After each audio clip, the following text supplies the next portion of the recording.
এই নীরব ঘাতক হলো ডিএনএ অর্গামি বেসড ন্যানো রোবট। এটা মানুষের দেহে এমন ভাবে কাজ করতে পারে যেন নিজেরাই বুঝে নেয় কোথায় টিউমার, কোথায় ক্ষতি করতে হবে আর কোথায় একটু স্পর্শ করা চলবে না।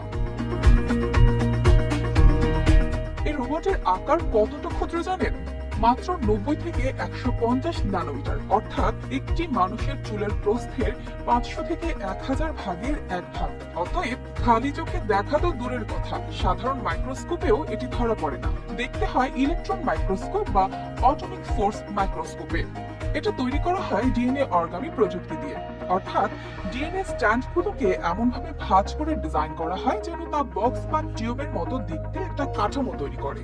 এই কাঠামোর ভেতরে রাখা হয় থম্বিন নামের একটি ঘাতক প্রোটিন, যা শরীরের সাধারণ অবস্থায় রয়ে যায় বন্ধ অবস্থায়।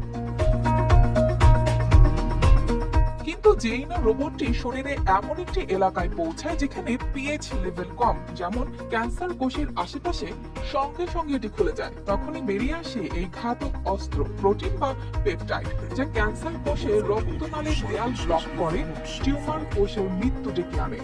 অবাক করা ব্যাপার, আশেপাশের সুস্থ কোষগুলো সম্পূর্ণ অক্ষত থাকে।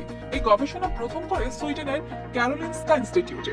তারা এই রোবটের কার্যকারিতা পরীক্ষা করেছে স্তন ক্যান্সারে আক্রান্ত ইঁদুরের উপর। ফলাফল, মাত্র কয়েক সপ্তাহে টিউমারের বৃদ্ধি কমেছে প্রায় 70%, আর আশেপাশের টিস্যুতে এক বিন্দু ক্ষতিও হয়নি।